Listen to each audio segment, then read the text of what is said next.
Hey everybody, Patrick Connor here, and welcome back to the Knuckles and Gloves podcast. Man, it's history time. So I'm here with my dude, Aris Pina, who's a CompuBox operator, and also, more importantly, just a history guy like myself. We're back, bro. What's up? How you doing? Everything's good, man. Everything is going really good. I just recently returned this past weekend from the Boxing Hall of Fame with for a longtime friend of the show and our buddy there, Gray Johnson. And yeah, it was a good time. I don't want to talk about it. Nah, dude, I'm super happy that you guys got to go, and especially because it was last year was bananas, and then this year far more fucking chill. But Yeah, not yeah. partially not by fucking choice because of wildfire smoke and shit was forcing everybody inside and It was scary definitely, situation. Hall of Fame grounds were bare the entire weekend. I actually never even visited them once, besides like driving by them a couple of times. But yeah, everything took place at the Turning Stone, and but it was a good time. You'd still be able to see people. We hung out, we drank with a lot of friends, ran into people, bought some cool shit at the card show. And considering we're doing part two of 50s heavyweights, I should mention one thing I wanted to buy so badly.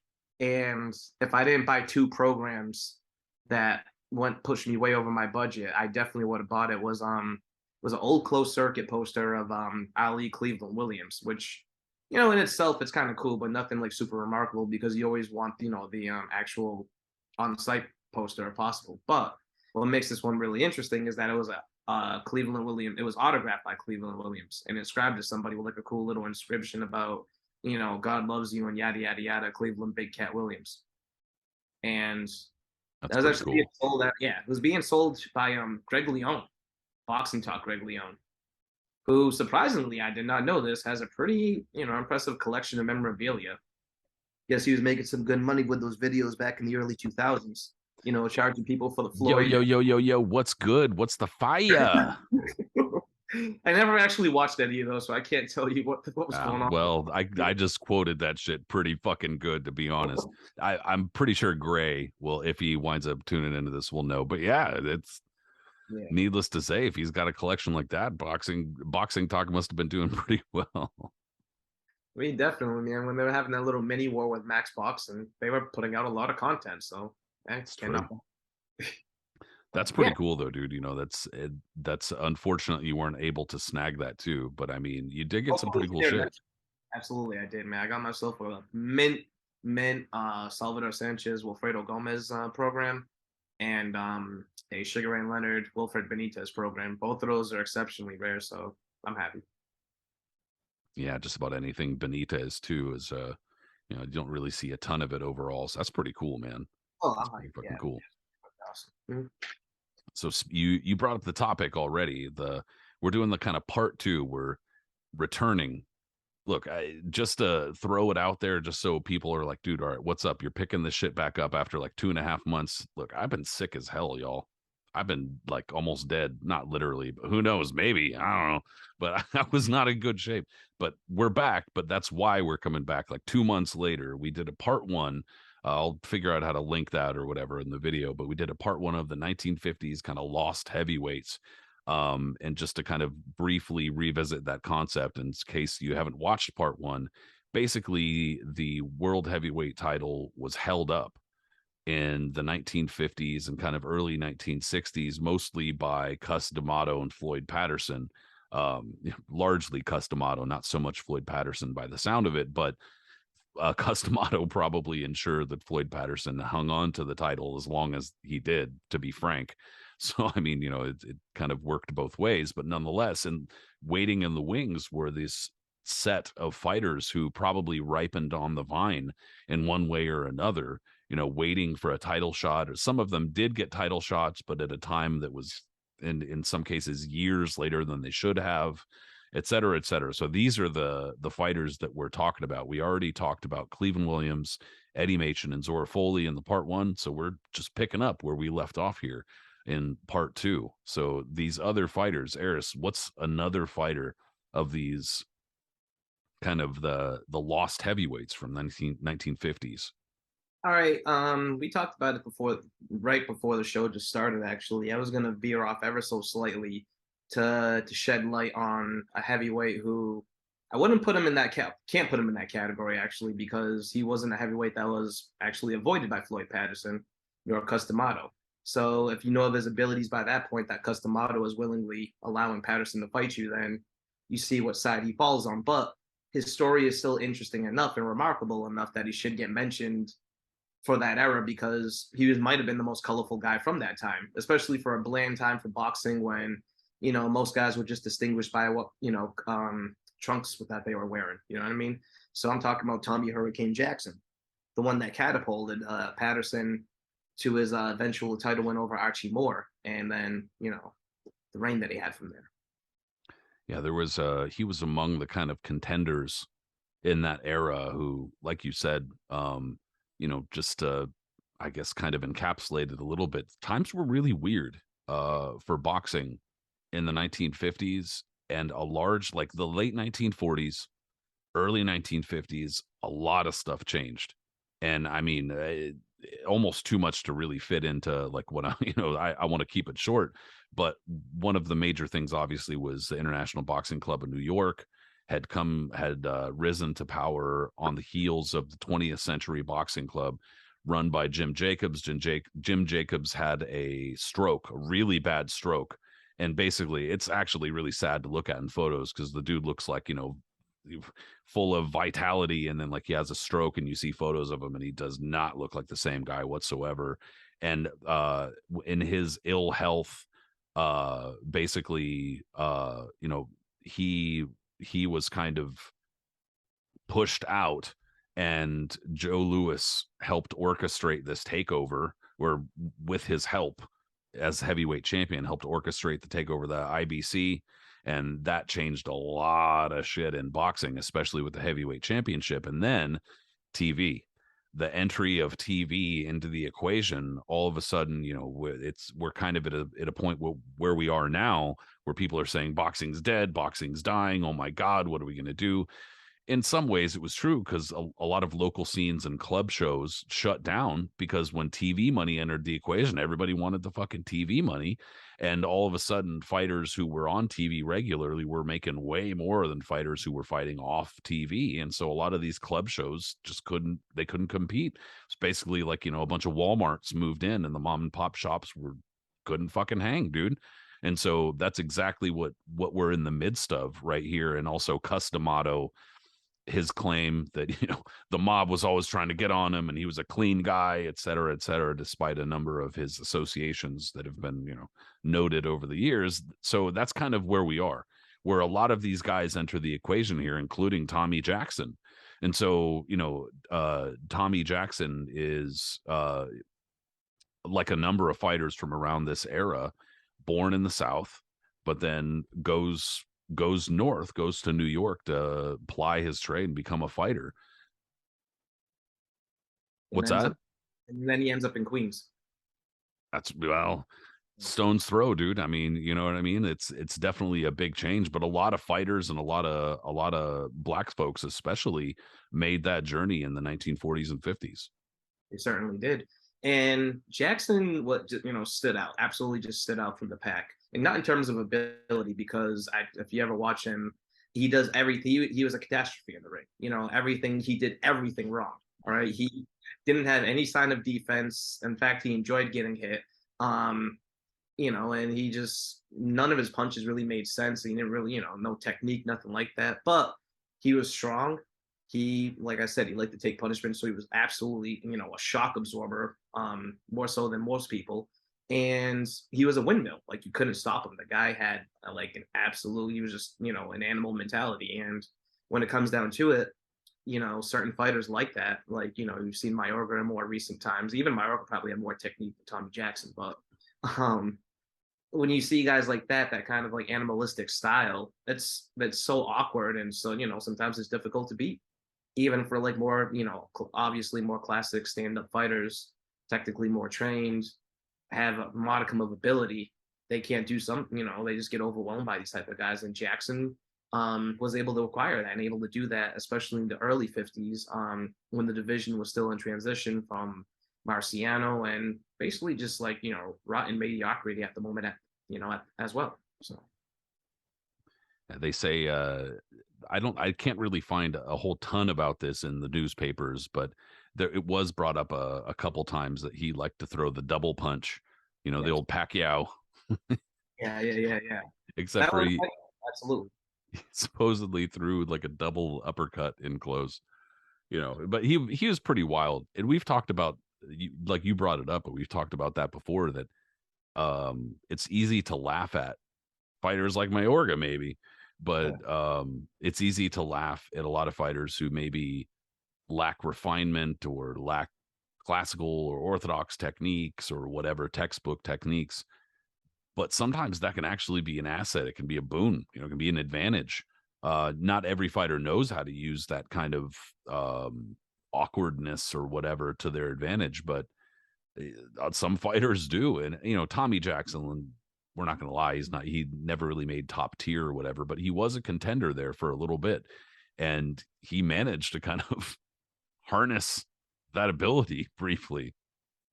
He absolutely did, man. And quite quickly he became a popular commodity out there because of his style. You it was one of those that he's going to throw a million punches, he's not going to stop coming at you, and like I said, of him being a shock absorber, it's here we go right here. This is the article I was actually trying to bring up. Um, he, in the type of and like I said, in the type of the 50s of the heavyweight division where, there's brawlers, there's good boxers, there's still guys hanging on the vine like Ezra Charles and a few others. A guy like Jackson and his whirlwind style is a breath of fresh air, and he starts getting a lot of backers. Most notably, former heavyweight champion Jack Dempsey, who Dempsey was one of those guys that if he noticed somebody that kind of had a style similar to his, he would tend to get very excited about it. And he kind of said the same thing about Jackson as he noted his peculiar style as he described it. Clearly trying to say tongue in cheek that Jackson kind of reminded him of himself. But what's interesting about him too is that I'm trying to find it over here with AJ Liebling. How do you say his name? Liebling? Liebling, Yeah. something like that. Either way, we know who you're talking about. So again, the guy that we brought up before in the show, Carlos Azevedo, he wrote an article about Tommy Jackson that's pretty fascinating for handle boxing. Actually, before the pandemic, a number of years ago. But here, I'll just read this quote. I'll read this paragraph so you can get what I mean. Only a cameo role in the sweet science, magnum opus AJ Liebling, now preserved in a plush library of America hardback, keeps former 1950s heavyweight conundrum Tommy Hurricane Jackson from being forgotten. Even so, the fact that Jackson lingers in the public record because of Liebling remains something of a mixed blessing. Although Liebling was once committed to low life, which was what New York editor Harold Ross called the curbside dispatches he published by Joseph Mitchell, Meyer Berger, and Liebling, he was still an Ivy League product, a high society epicure, and the husband of Pulitzer Prize-winning novelist Jean Stafford, ex-wife of poet laureate Robert Lowell. His arc portrait of Jackson in The Sweet Science, as Joyce Carol Oates has pointed out, borders on pitless. Just as Liebling could rarely bring himself to acknowledge organized crime, flesh-peddling managers, fixed fights, or even disintegrating ex-pugs walking on their heels, he was unable to see Jackson as a troubled figure whose distress regularly manifested himself in and out of the ring.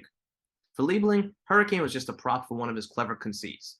On the night of the fight, I was more excited than I had been before any match for years, and for purely subjective reasons, Liebling wrote about the evening Jackson faced Nino Valdez in Madison Square Garden. If the animal won, it meant the sweet science was more guesswork, requiring not even a specialized intelligence. So basically, he just referred to Jackson as some kind of primal animal that, like, if he was winning, then boxing is just kind of like throw a coin in the air. And And my own, first of all, Carlos is a really, really good writer. absolutely. So I mean, just about anything he writes is going to be worthwhile, worth reading. But a lot of the writing of writers like Liebling, whatever the fuck, a lot of people who have read a lot of boxing writing are very familiar with Mailer, Joyce Carol Oates, Mhm. etc. And so not all of these people, but Liebling, whatever, and in particular, in my opinion, is one of the type of writers who really overly romanticized what boxing is and kind of like gave it this air of artistic something or other that people really live with now. And I see it all the time on the history pages where, if you mention something that happened or something somebody did, they're just like, what? This is a warrior. These people, they're giving their lives and putting down their blood. And it's like, these people are doing a job. Mm-hmm, mm-hmm. Like I'm not trying to fucking, these are human beings. These are not fucking demigods.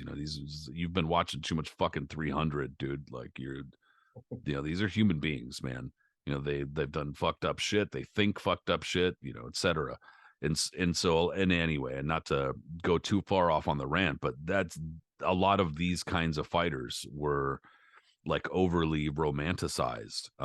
Tommy Jackson kind of falls into that category. Even if the Patterson rematch in particular is a lot of fun, but it's yeah, You know, that's just one of my pet peeves, I guess, when it comes to the writing. absolutely. The thing about Jackson is that he benefited from he was one of the early contenders of at the turn of the 50s. So before like Machin and Zora Foley and a few others really came on the scene in a year or two, after Jackson started making his course, Jackson was still feeding on the guys, the former contenders that were leftovers from the Joe Louis and kind of Joe Louis, but mostly from the Marciano era. Guys like Rex Lane, Ezra Charles, who was that? Clarence Henry, Jesus Christ, Clarence Henry, who knocked the shit out of Bob Satterfield and many other heavyweights back in the day, and guys like that, and like I said, with his type of style and the way he was moving and just being a shock absorber, he became very popular, especially around like the Eastern Parkway Arena and local spots like that. Before he eventually made his way to Madison Square Garden, he had a couple of slip ups. Because a guy with this style is obviously going to be made to order for some people. Jimmy Slade, who was a spoiler and a tough contender from that era, much more forgotten than a lot of other guys, but a very tough guy, had his number, beat him a couple of times when they fought. When he finally stepped up and really showed where his place was in the division, he fought Nino Valdez, a guy who I'm sure we'll bring up later on the show. And Nino Valdez absolutely curb stomped him in a couple of rounds, just very, very badly. It was a massacre.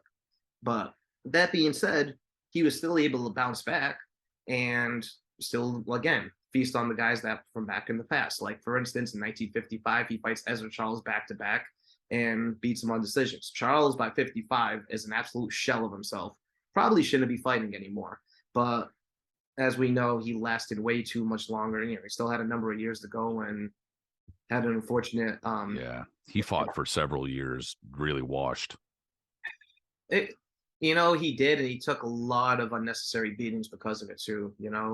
Kind of like probably we wouldn't see anything like that until something like Wilfred Benitez a few decades later, in terms of just hanging on the vine and just taking punishment when against guys he had no business even shining his shoes half a decade before that. But Defeated Charlie Burley and then graduated from high school the next day. Incredible. Yowza. Not only beat Charlie Burley, but beat the shit out of him and almost knocked him out. Like, wow.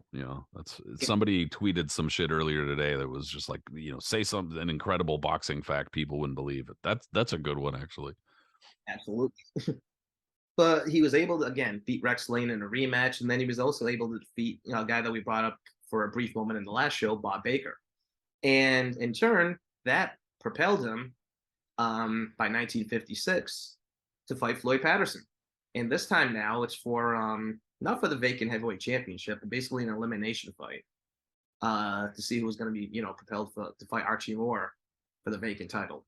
And their first fight, Patterson, again, this kind of shows you already that if like Cus D'Amato is willing to matches guy, his precocious little prospect in Patterson against a guy like Jackson, then you already know where Jackson's limits might be. Because if, for instance, Sonny Liston or somebody was proposed to fight for the vacant title, I'm just throwing a name for example, I'm pretty sure Cus D'Amato would have done everything in his power to make sure that none of that would have happened. He would have found another avenue.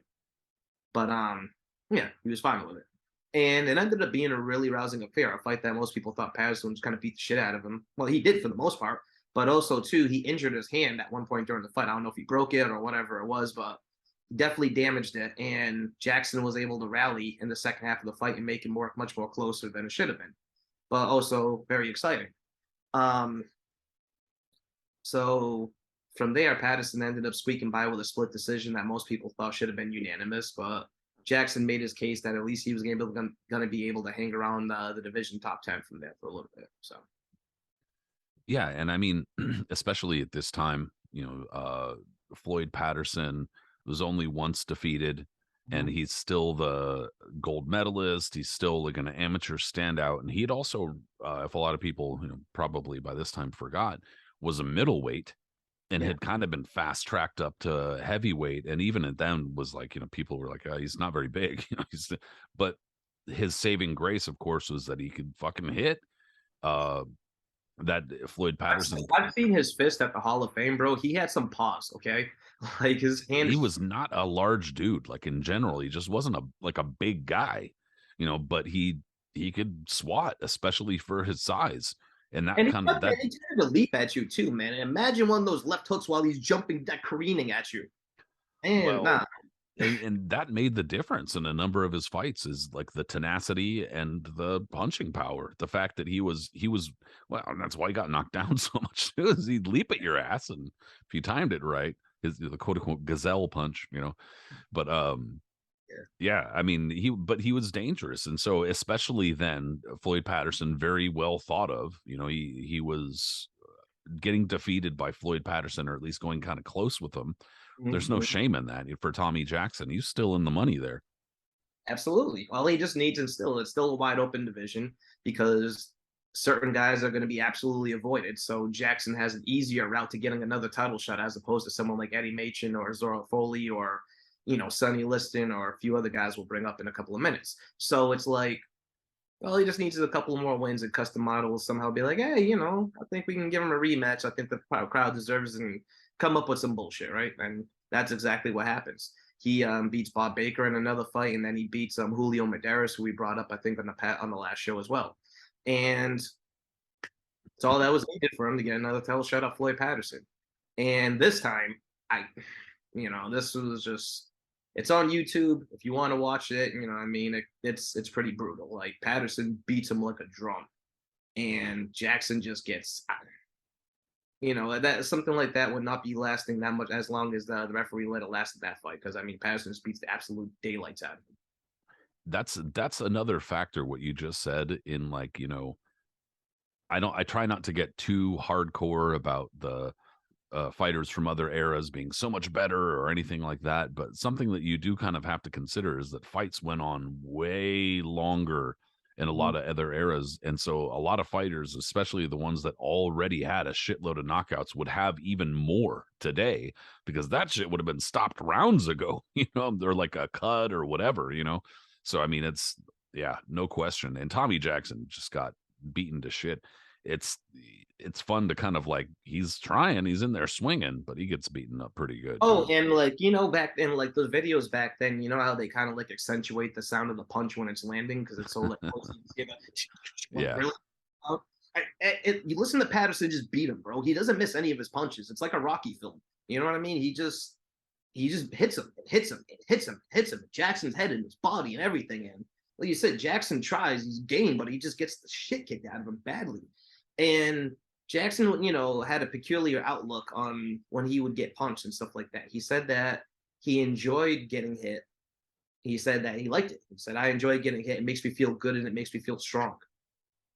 So, I mean, he must have been absolute euphoria in that second Patterson fight because, I mean, you know, yeah, that fool is Mr. Universe because he got an like, ass whooping. yeah, apparently he was the 1950s version of Joe Grimm or something. But I know I'm throwing out a random name there. That was the turn of the century heavyweight that, everyone took a turn beating the daylights out of, but no one Yeah, could actually stop him. he was known for taking a licking and keep on ticking or whatever. That was like really all he did. Yeah, Um, yeah, exactly. But and that was his downfall after that because then after Patterson beat him in his rematch. Now we're talking 1957. The other heavyweights have emerged now. You know, guys like his very next fight, he fights Eddie Machen. Eddie Machen at this point is undefeated. Probably, you know, at the very near top of the division, clearly being avoided by everybody. Not everybody, but, you know, the heavyweight champion, mainly Cus D'Amato's boy. And has a point to prove. And so after Patterson did what he did and goes 9 rounds with him, Machen wants to make sure that, you know, he beats daylights out of him badly. He gets stopped in round 10 because, I mean, again, like Jackson is the type of dude that usually would go rounds with people. Nino Valdez stopped him relatively early, but like this was, you know, one of those rare occasions where Machen, who was usually more of a defensive guy, decided just to go out and out and just beat the crap out of somebody, and exactly what he did. So that was it, man. You know, his career never really recovered after a few more fights. He just kind of retired. 2 straight ass whoopings, to be honest. I mean, like, you know, and the 2 straight ass whoopings that went rounds too. Like they weren't even like, you know, a couple of rounds, but like they both went 10 rounds. Yeah. And so, you know, it might not seem like much, especially for fighters who fought like, you know, 50, 60, 70 times or whatever, but 20 rounds in a row of getting your ass kicked is going to do some damage. And it Totally. did. And it did some damage to his career. Yeah, like you say, never really bounced back. You know, almost everybody that he fought after that was some kind of like at best pseudo contender, mostly journeyman. The only significant thing was that Eddie Machen fight happened at the legendary Cow Palace in Daly's. I don't know why. That just always cracks me up, dude, because apparently that venue was like the shit when it came to boxing on the West Coast. And like the night they loved that fucking venue in the 1950s, bro. Everybody fought there. You know when it shut down? What's that? When it shut down? I have no idea. I Yeah. couldn't even tell you where the hell Daly City is, bro. I don't know. I've probably driven by it or I was through like, it. I heard Cal Palace, I think San Francisco. I'm not sure why. It's probably, yeah, it's probably up north somewhere near there, but I couldn't tell you. It's just funny because I see that venue and I'm like, that's so strange. Um, and it looks like a cool outdoor venue too. But in any case, yeah, his career just never really recovered. In 1960, he gets stopped by Hans Kalbfell, brought over to Germany to, you know, take a fall for this dude, and that was I the mean, end of yeah, it. bro, like the way things never really change. Because think about it, how many times does that even still happen today, where it's going to take a body and bring them over to pad someone's record in Europe? Yeah, dude, and I mean it still happens well everywhere, you know. Yeah. Dudes, well, and women getting brought over state to state, country to country, fodder for it happens, and that's just kind of the meat grinder of the boxing world, as it were. But yeah, dude, after so that's 44 fights. It's not like he had a super long career with a ton of fights, but it's significant, and he got in there, got a heavyweight title shot that he just got absolutely, you know, moiked in. But that's the problem too. That was a brutal 44 fight career, you know. Yeah, for sure. Well, But it and was somewhat I felt that needed to be brought up. Not so much that he was a part of that era of being avoidance, but being one of the more colorful guys and having a very interesting story and everything like that, and being, you know, very exciting in the ring. So yeah, and one of the fighters that you brought up too, I thought would be good to just kind of piggyback right off that and go into Nino Valdez. You know, absolutely. just a good fighter to talk about, some good background, pretty good TV fighter too. Somebody who there's some videos out there, so he's not unknown or anything like that at this point. Um, but you know, I personally am fascinated by fighters from Cuba. It's just a system and a culture, like a fighting culture, that to me is really interesting. And Nino Valdez is really no exception in that regard, especially because Nino Valdez's career starts in the early 1940s. And so we're talking about people who are in boxing still have the memory. You know, I still remember shit that happened 10, 20 years ago in boxing pretty easily. Some of it I remember very clearly. Yeah. Others not so fucking much. But regardless, people who were in boxing could definitely remember Kid Chocolate. They knew, you know, how much excitement he brought. They knew that even in his wake, you know, there had been a number of Cuban fighters who'd been brought over, And just about any time that happens, it's not just with Cuban fighters and it's not just in the US, but there are some really good examples like fucking Gennady Golovkin, some huge success. And now all of a sudden, ever since then, we've seen a flood of fighters from Kazakhstan who, I mean, it's not to say that they did not exist before. They just were not focused on in that regard. After Gennady Golovkin or Manny Pacquiao, and all of a sudden there's far more Filipino, et cetera, et cetera. Same thing happened after Pancho Villa, right after Pancho Villa's reign. A shitload of Filipino, like Frank Churchill, a promoter, went into the Philippines and basically just brought back like in 10 different trips, like a whole bunch of Filipino fighters in the 1920s and 30s. In any case, so the same kind of thing is happening with Cuba after Kid Chocolate's career has subsided, and he burns really brightly for a few years and then just kind of fades out. And Nino Valdez is figures into the Kid Chocolate story pretty easily because this is the story as far as how he came about. Supposedly he got his name, Nino Valdez's, because his mother, Nino's mother, went to Pincho Gutierrez, who was the guy who managed Kid Chocolate from way back in the day. He also managed Black Bill, who was a Cuban legend and a dude that Kid Chocolate knew very well, and number other Cubans. So Valdez's mother asked Pincho Gutierrez if he would take on Valdez, her little Nino. And I guess this was like a big public plea, like she like went to him when was like begging him or some shit like that. And Pincho Gutierrez wound up taking him in, and Nino Valdez wound up growing to be about 6'2", 6'3" within a few years. And so the name Nino stuck because people were like, oh, that's the little Nino that he took on because it says the mama's boy or whatever type of thing. But for whatever reason, probably the white people in the US who just didn't want to say the Nino, just started calling him Nino, or perhaps writers forgot to put the little squiggly over the N. So they just started calling him Nino, and that caught on. And that was how Nino Valdez kind of earned his name or whatever. But in any case, similar to Kid Chocolate, like I was saying, Pincho Gutierrez, he got Valdez a number of wins in Cuba and then brought him up to the East Coast of the US, just like he did with Kid Chocolate.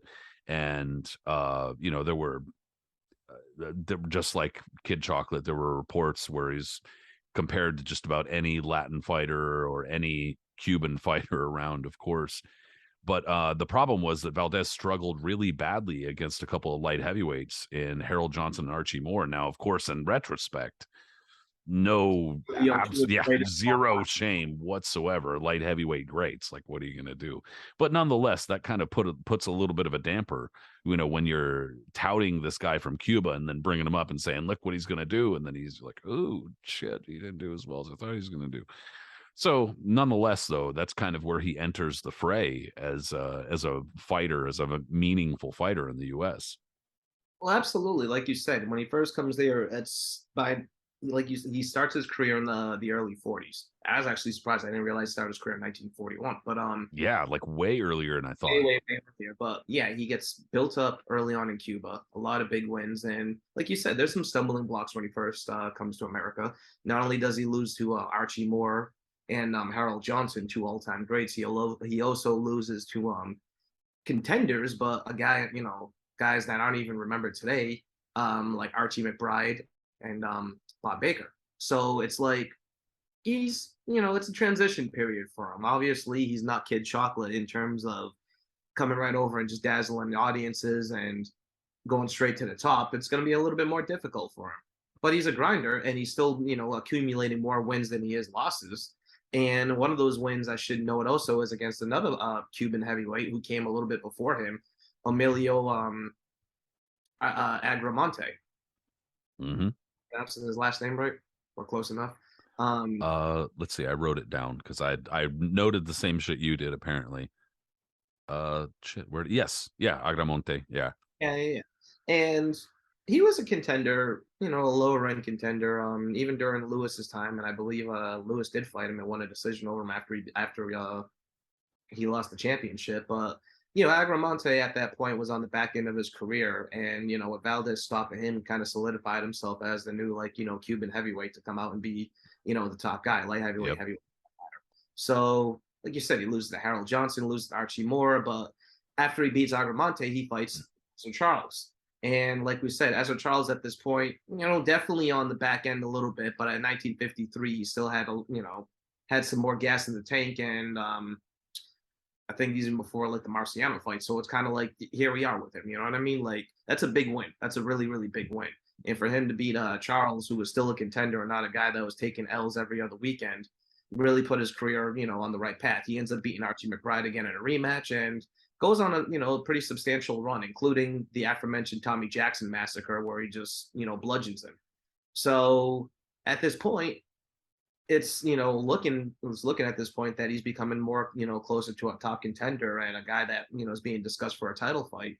But by 1955, he fights Archie Moore again, and Moore, who is one of the more successful light heavyweight champions to move up in heavyweight and have success without actually winning a title, because how many of them could say that back then? But Moore, got to keep in mind, even though his light heavyweight champion, was the consensus #1 contender for the heavyweight title during that time, especially after Marciano retired, because he was the last guy to fight Marciano. He dropped him, yada yada yada. But that motherfucker was so ancient that so much of his actual championship career came after the fucking Marciano. Like, yes, it's crazy.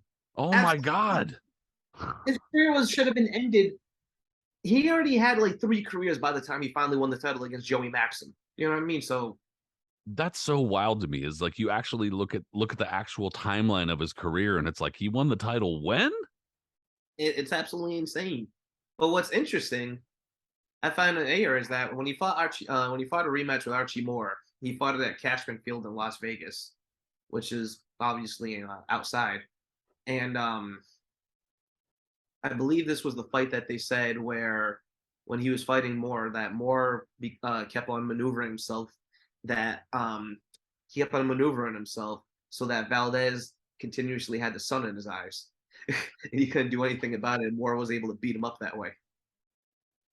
Tricky bastard. Like he just would sit there and sweet talk fighters.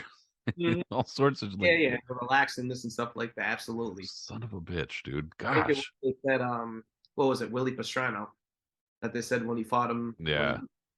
He was like, he went back to his corner and he was like, "Man, this is the sweetest man ever. What do you want me to hurt him for?" They're like, "Don't listen to him." Yeah, stop listening to him. Stop listening. He's complimenting me. There again, he's being nice. And they said all of a sudden Archie Moore would tell you, "Stand still," because you listen, you would for a quick second. Jesus, yeah. And I mean, Archie Moore, it just lest anybody say, "No, he was old, washed up, he's crappy." Like I said, this was still like before his, but at heavyweight though, that's the thing, is that he just wasn't a super big guy, and so he wasn't a massive heavyweight, Archie Moore, that is. But yeah, I mean, getting in there with Archie Moore, even for Nino Valdez, is significant. Oh, absolutely. And after, the rematch with Archie Moore, now it's 1955. He's been a pro for a long time. Now he's starting to slow down a little bit. But at that, even still, like, because I said, the other contenders are starting to emerge again, most notably Eddie Machen, who was matched very toughly early in his career. One of the few guys that didn't really have a padded record. His pedigree already had him going against washed up former contenders, lower end contenders, or prospects, or whatever it is, and Valdez became one of his victims twice, in fact. So, yeah, it's actually pretty crazy, dude, because there were a lot of people don't quite realize, and obviously that's why we're doing the show too, but a lot of people don't quite realize how big a star Valdez was actually in Cuba around this time that you're talking about, where he was like in the early 1950s and mid 1950s. Well, one of the things that you mentioned, actually, the dude that he defeated, Omelio Agramonte, was the Cuban heavyweight champion. And at this time, obviously, I'm not going to like fib and be like, "Oh, that was a big deal." It wasn't like a big deal, but we've talked about this before, where regional titles and sometimes even state titles or whatever, not that we're following the lineage of it per se, but those kinds of things, like capturing the New York State heavyweight title, or capturing the British heavyweight title, or the European heavyweight title. Not that anybody was going to confuse you for the actual champion, but that might more put you in line to get a shot at the actual champion than these days, for instance. Like these days, somebody's going to be like, oh, so and so is the fucking, Welsh heavyweight champion. And they're going to be like, so Yeah.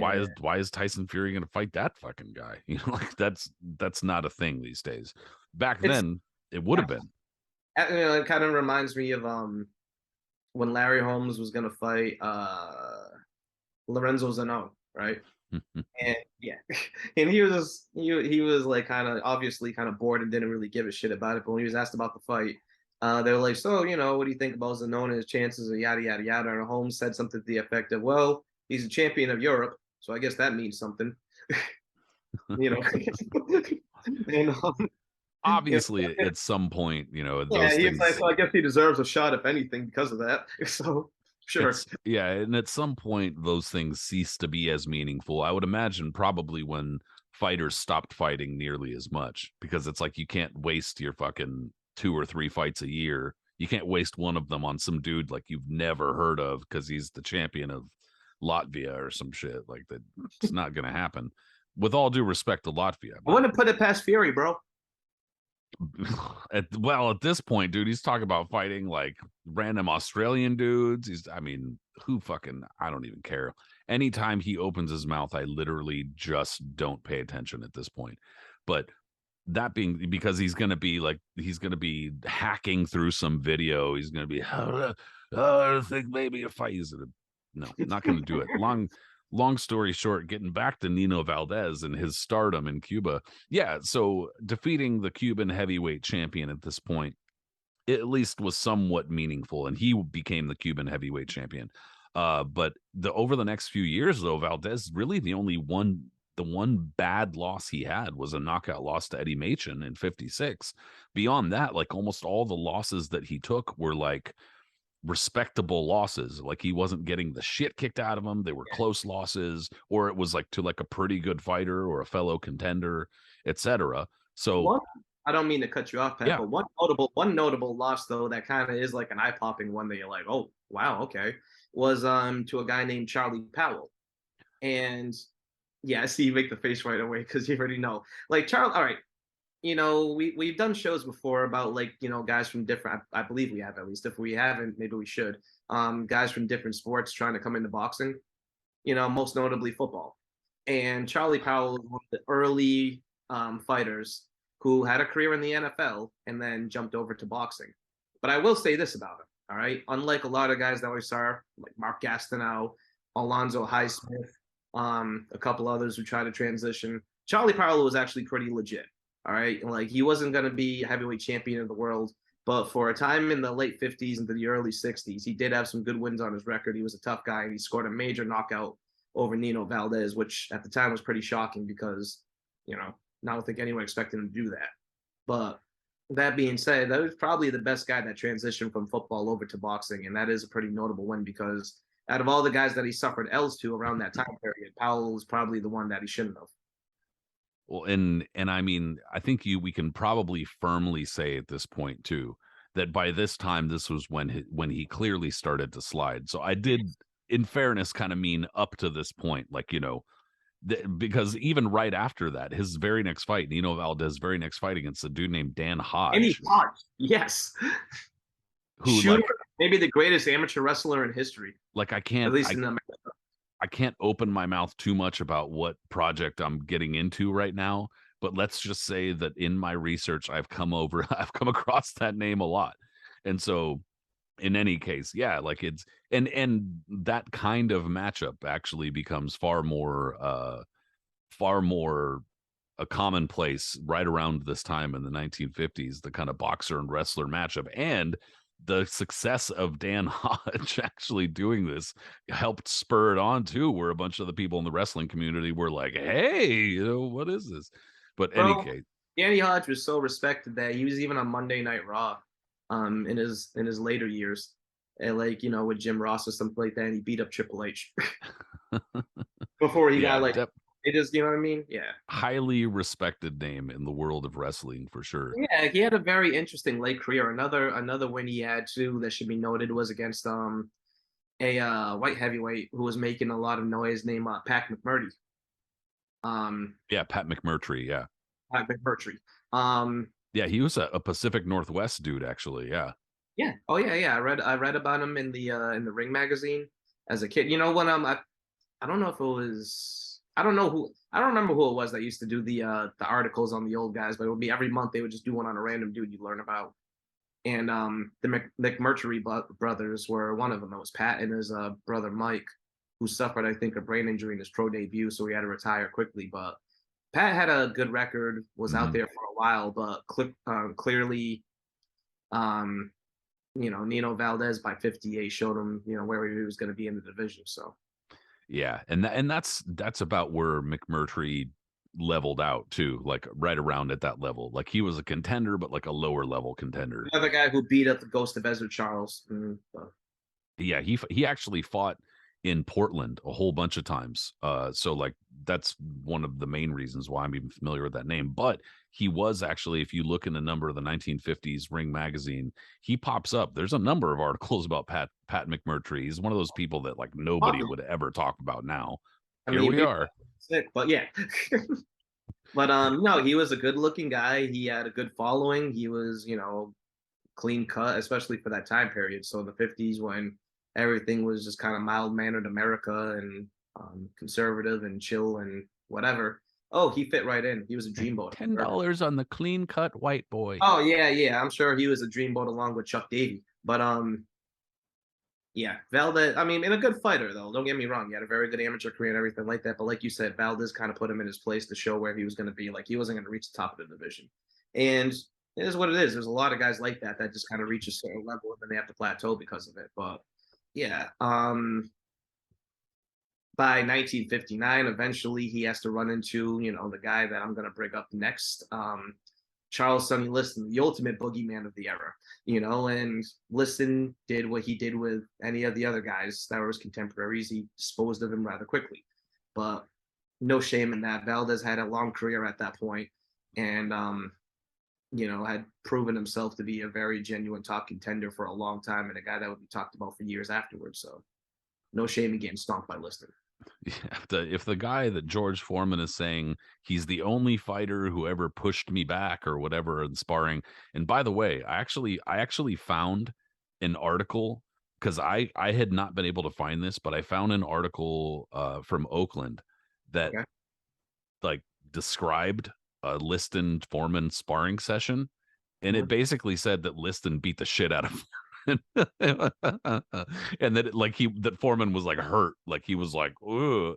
And I mean, I'm not surprised. I'm just saying that, like, but if George Foreman is telling you that, please believe that Liston was legitimate. I'm just saying, that's all. I mean, when people try to say today, well, or just look at him and be like, well, he really wasn't that big. Because Liston wasn't the tallest guy compared, but he was just massive, man. All right. He had His incredibly hands. long, his hands were humongous. He had incredibly long arms. He just strongly built, and he was very technically well. He was good too, as we segue into him now. Like Charles Sonny Liston was the most avoided dude you could have imagined in that era, right? He was public, and when it comes to Cus D'Amato's list of guys I'd never want Patterson even to be around, he would literally take Patterson and put him in Antarctica to keep him that far away from Liston.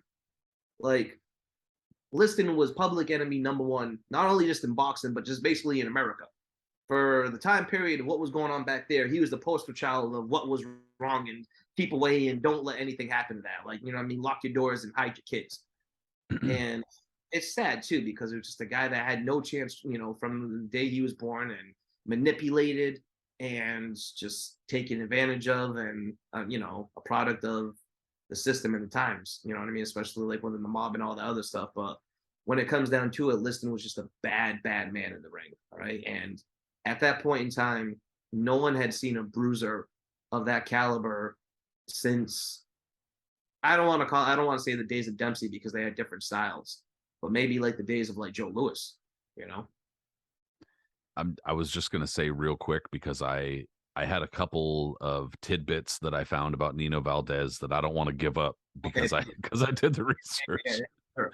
I was just gonna say that sorry, and we'll get right back to listen. I don't mean to Absolutely. kill the No. momentum, but Nino Valdez endorsed steak, drinks, suits, Steak milk, and drinks. milk, and a whole bunch of other shit in Cuba. He was like that massive like of a star that he had his name on like and face on like everything. And then Oh, another okay. and I then know, dude. I just thought you meant like steak drinks. I was like, what do you mean, like a steak, like a drink that tasted? Okay. that sounds terrible. I hope Yes. not. And then It's pretty cool. according to him, according to Nino Valdez, like a later interview that he gave, he said he was forced out of Cuba in the 1960s during the revolution, and in the 70s he gave an interview, and in the interview he said that Che Guevara and one of that he said Che basically demanded that Valdez use his status as a popular ex-fighter to deliver pro-revolutionary propaganda, and that when he refused, they gave him 24 hours to get out of Cuba and seized everything he owned. He said that when he was living in New York in the 70s. Or I think it was New York. In any case, he wound up working a bunch of odd jobs, and then he was a bouncer at a topless joint in Manhattan. He died in 2001, presumably alone and without much to his name. So just to close out that story on a high note and moving it perfectly right into the menacing Sonny Liston. Jesus Christ. Absolutely. Um, Again, yeah, Liston was the ultimate boogeyman of that division, man. A guy that was just it's hard to explain like the type of aura that he had that people like you didn't want to fight him, all right? Even like his contemporaries from that time, guys like Foley or Nino Valdez or Eddie Machin or all those type of dudes. I don't know how eager they were to get into the ring with him too. Like they were hoping that they were able to get a title shot before they had, eventually would have to fight Liston because Liston was just that type of guy. You know what I mean? Like no one really knows his exact birthday. Springs Toledo, historian extraordinaire, has come up. He wrote an article where I think he came up with the close enough what would possibly be Liston's birthday. Do you remember that? Yeah, a lot of the time when this type of stuff winds up coming up, like it did with Archie Moore, they Mm-hmm. go by like census data and shit like Yeah. that. Because at this point, like they don't fucking do census for shit anymore. At least that not like they used to. But Mhm. back then, it was basically like if you wanted to depend on somebody's birth date or whatever, you'd either have to go to church records because churches would record like baptisms and births and stuff like that, or census data. And so I think that's what he wound up going with. Okay. But yeah, Liston was, born in the South again before, with a dad who was non-existent and, and a mom who struggled, stuff like that. Like he struggled really, really hard. He was put out into the field, beaten all the time, till finally he decided I need to get the fuck out of this and decided to venture out. And as he ventures out, clearly he's already a dude who's massive for his size as a kid, and working in fields has a strong acumen, stuff like that, but easy to manipulate too because he doesn't know how to read, doesn't know how to write, he's completely inarticulate, doesn't whatever. He doesn't have any really guidance or nothing like that. So soon enough, he starts running afoul of the law, and that's when things start kind of happening for him in terms of like eventually finding boxing and stuff. But like at first, it looked like it was going to be a dead end John for him. Well, I think that a lot of people correctly, in my opinion, make the comparison between Sonny Liston and Mike Tyson, Oh, not because of their style or anything like that, but because both of them were just, in life, uh, placed into whatever positions where they were always being exploited or somebody was always looking to exploit them, basically. Um, and for a lot of fighters throughout history and now too, boxing is a means of taking that power back, even if only slightly, because obviously you're still answering to a lot of people, generally speaking. So, I mean, a lot of people make that comparison between Sonny Liston and Mike Tyson. Usually, when they do, they talk about the intimidation factor and how, Sonny Liston is a bully and Mike Tyson's a bully, and they got both stood up to Sonny Liston by Muhammad Ali, Mike Tyson to generally Evander Holyfield. But so, eh, but I think that the idea of their background and kind of how they arrived to where they are, and the fact that yeah, they're obviously kind of like villainous, but they're not like awful, shitty, psychopathic villains. They're villains who were like, not trying to be all talking about like the fucking Joker or something, but villains who were like kind of pushed into that role and manipulated into that role. And that's exactly what Sonny Liston was seen as back in the day, dude. As soon as he started hitting headlines in boxing, they have like ex champions. They got Dempsey, they got Marciano coming out of the woodwork talking about his behavior and like he needs to behave himself. He needs to, represent heavyweights better. And it's like, dude, step back. go live your fucking restaurateur life, buddy. Leave Sonny Liston alone. Because it was like, Sonny would like get stopped by the cops. And it would be like, something would make the headlines because he got stopped by the cops and arrested. What did he get arrested for? Like resisting arrest, or you know what I mean? Like the circular type of fucking shit. And so they'd be like, wow, he's a bad boy when nothing was really happening. And, of course, you get hit with that kind of shit constantly, like Mike Tyson. It affects you. Oh, it's especially again too, man, to bring up the time period. We're in suburban America where everything is just mild mannered, and there's still a lot of racism going on. In terms of just it's bad. There's a lot of tension. Thankfully, we got past all that. Yeah, totally, right? Everything is nice and peachy now. So, but imagine a guy like Liston, all right, already, by the time his career started, and right away he's already being affiliated with mob ties. He's, done jail time, type of jail time where he's been like known for assaulting cops. I think he, broke bones, other stuff like that. And surly doesn't talk too much, looks very scary. The absolute epitome of what everyone is scared of in America during this time. You're a police officer in like 1952 or some shit. You see Sonny Liston driving a car. You're 100% pulling him over, guaranteed. Yes, absolutely. You're gonna try to start some shit with him too. And it's unfortunate because Liston wasn't a guy that actually looked for trouble. It wasn't like he was driving his car looking for a cop to beat up or anything like that. He was profiled, he was pulled over, he was interrogated, he was, provoked, and then he had to react accordingly. It is what it is, you know what I mean?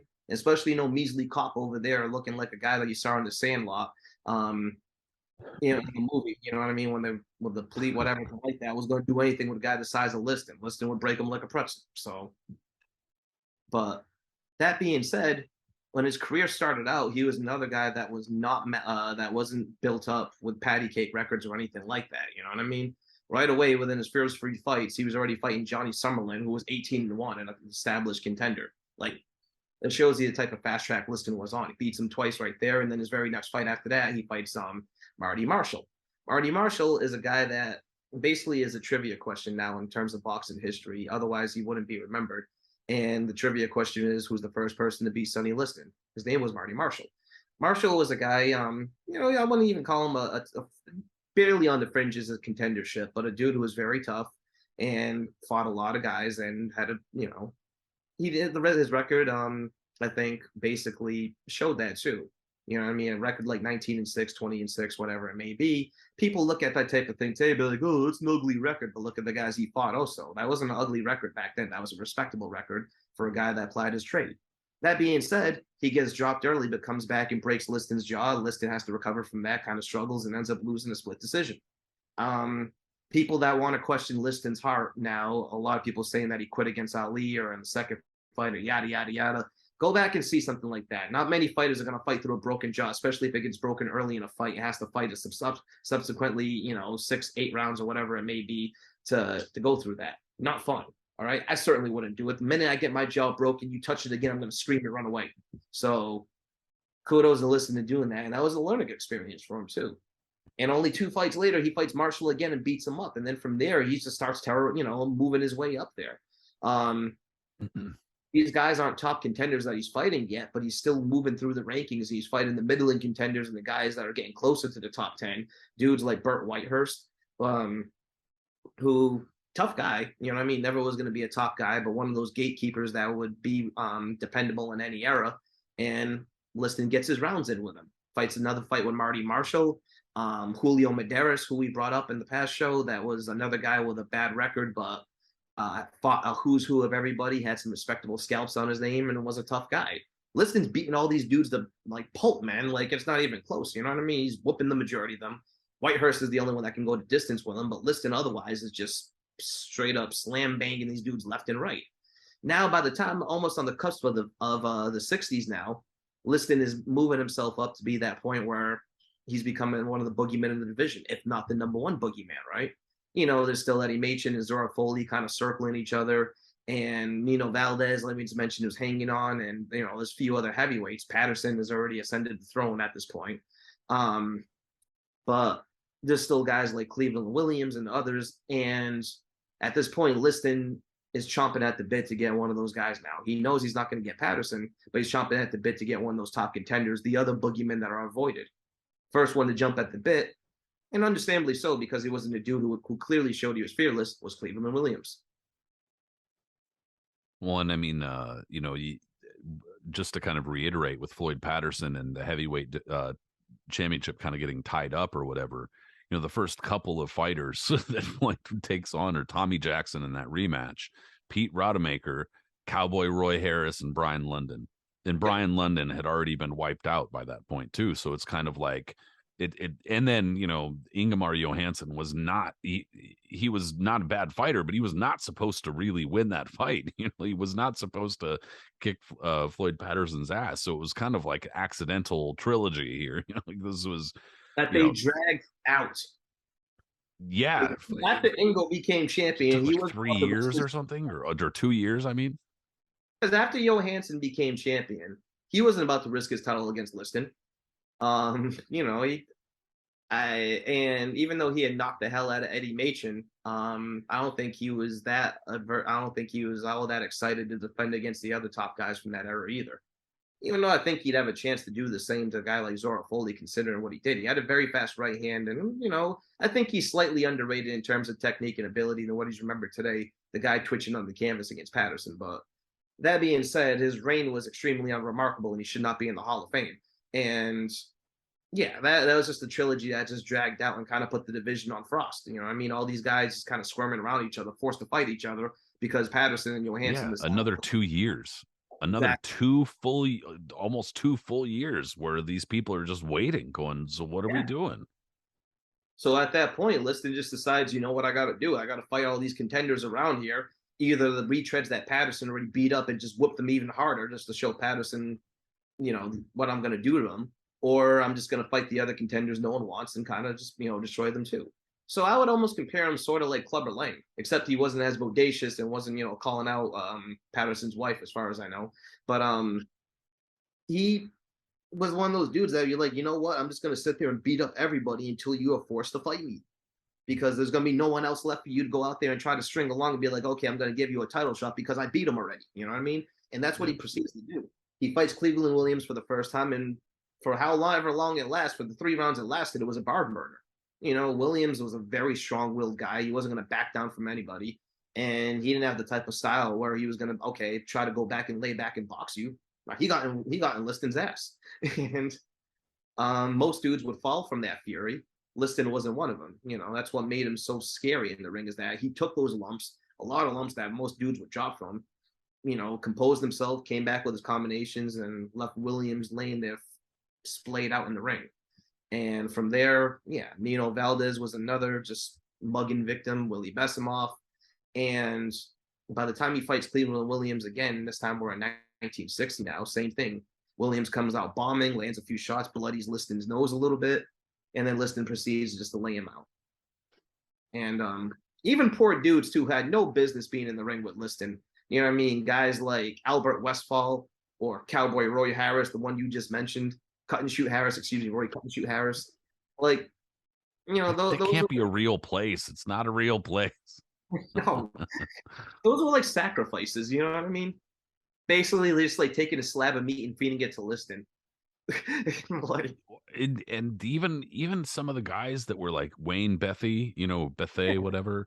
You know, that guy was a dude who was like not a bad fighter, but you know, he defeated Ezra Charles, etc., washed Ezra Charles, but still, like, he had a couple good wins. And yeah, dude, almost all these guys were just getting smashed. it wasn't just the intimidation factor was the thing, is that, you know, Sonny Liston had like a really, really good jab that was really hard. You know, One of the best jabs in boxing history, not even just in heavyweights, no man. Like, question, dude. absolutely incredible. Helps. He had a jab that was the equivalent of someone's hardest right hand. Like, it was just one of those, and it was strong and it was accurate, and he just It jolted. had power on it. Yeah, and it would break your face, like it would hurt you, visibly hit you, and you would start bleeding immediately, or your teeth would get loose in your eye sockets, but like whatever. That was the thing that would break your face. And he did it like, oh man, and then they got the hammer after that with the right hands or the body shots or the uppercuts or anything else he wanted to land. Like Liston was technically he could outbox you if he needed to outbox you. You know what I And mean? the He way could. the gloves were at that point, Uh, Jesus, dude, you kidding? so he's basically wiping out the entire division for Patterson until Patterson's forced to fight him. But again, we've mentioned this now. We're in the early 60s, the way America is, and it's still very conservative. We're in a time that, like, we all these issues are going on and stuff like that. Liston is the last person because the heavyweight championship of the world, it's been watered down so much since then. But back in the 60s, still, it was still considered the premier championship in sports, not just boxing, but like in sports in general. You were the heavyweight champion. You were the fucking baddest man on the planet. And everyone kind of looked at you. That's why, like Marciano, well, you gotta be respectful, all that stuff, because the Yeah, heavyweight it was like an institution. It wasn't just fucking. yeah, it was like the prestige of being the champion and going around and carrying that belt and all that. And Liston being a career criminal and a leg breaker and a mafia, enforcer and this and that and all these other labels put on him was not what a heavyweight champion was supposed to be. And considering he was black too, that's a double whammy. So it's like, oh my God, Patterson at least was respectful and a good, role model for kids or whatever it may be. But like, Well, and he, and from the white perspective too, sorry to cut in, but oh like, no, and I might not be like the best person per se to talk about this, but from the white perspective, but this has been a thing ever since the 1800s, where they're talking about Joe Gans as being like, oh, he's quiet and he's not making any noise. But yeah, Sam Langford, damn, and it wasn't even that Sam Langford was like, a noisy dude, but it was just he'd like be knocking motherfuckers out unrepentantly. And so then he was a bad guy. But like there was always this comparison between like, especially black fighters, where like one was conforming to the shit that white America said you had to, and the other was not really. So that was the bad guy. And yeah, that was Sonny Liston. Whereas Floyd Patterson was quiet and, kind of soft spoken, didn't really talk shit about opponents. Not that Sonny Liston really ever did either, but he was, Floyd Patterson was, not in trouble with the law. He didn't have, quote unquote, didn't have mob ties, et cetera, et cetera. So that comparison is also, unfortunate, but important in terms of viewing the history of it. absolutely, absolutely. And excuse me, pretty sure didn't Kennedy, was it John F. Kennedy or Robert, one of them get in touch with Patterson and publicly ask him, please don't fight him? Or don't lose to him or something like that, or something like that. I'm pretty sure. Yeah. Like, and Patterson, to his credit, was the only one that was like, you know what, I can't like live with myself if I don't fight this man. He's clearly the number one contender. You can't have me keep on ducking him, and I'm just gonna do it. And look what happened. I mean, Patterson finally gave Liston a chance, and well, he never lasted 3 minutes in either of the fights, but And wasn't there some, and I know that, and sorry to kind of, but you kind of jogged a memory. I'm pretty sure that Estes Kefauver, the dude who yeah, led yeah, the yeah, yeah. investigation, Mhm. I'm pretty sure he had some connection to JFK, like political connection. But in any case, I do know that Robert Kennedy and JFK were trying to uh,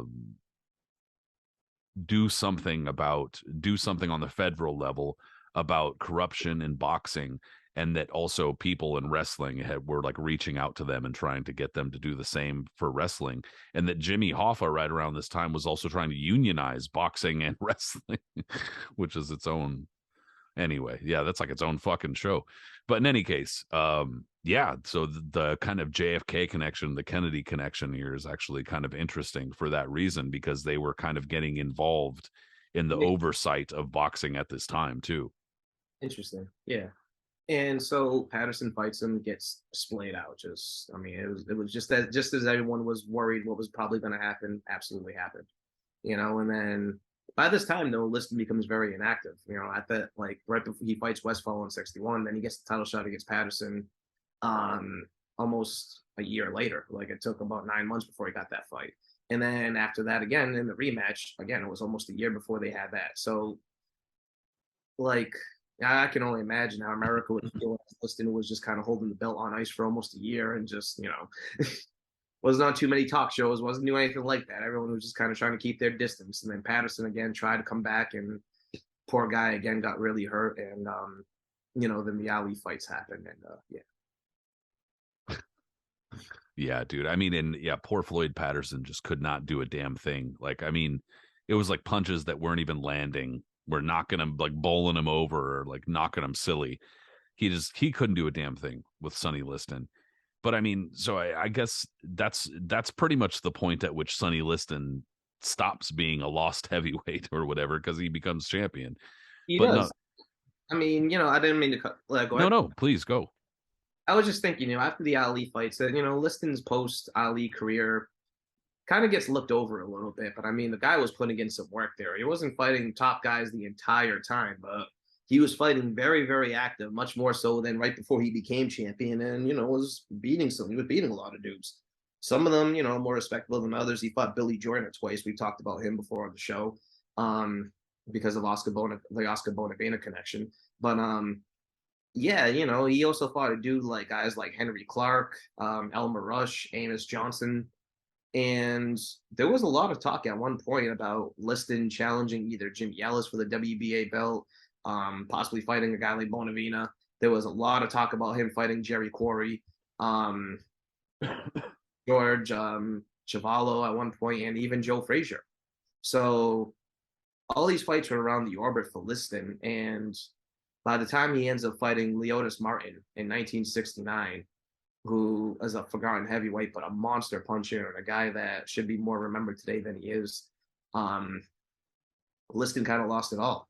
Had he won the Martin fight, chances are he probably would have got a title fight, whether it had been a WBA shot or a big fight with Frazier or something. But a big fight would have taken place. And instead, it was a fight that Liston was actually winning. He gets knocked completely unconscious. Martin cold cocked him, I think, a right hand or something like that, and Liston just John Tate fell on his face unconscious, didn't It's move. a crazy looking knockout too, because it's like you could see, like Liston can like see the punch. It's like he like sees it and it goes like, but just takes it and he's like, man, just Yeah. goes to sleep. It's like fuck. And that was it. He fights Chuck Wepner after that in his very last fight, butchers Wepner, and then soon after is found dead. Yeah, dude. There's so many mysteries and so much like about his entire life. Not even just his death, but his birth.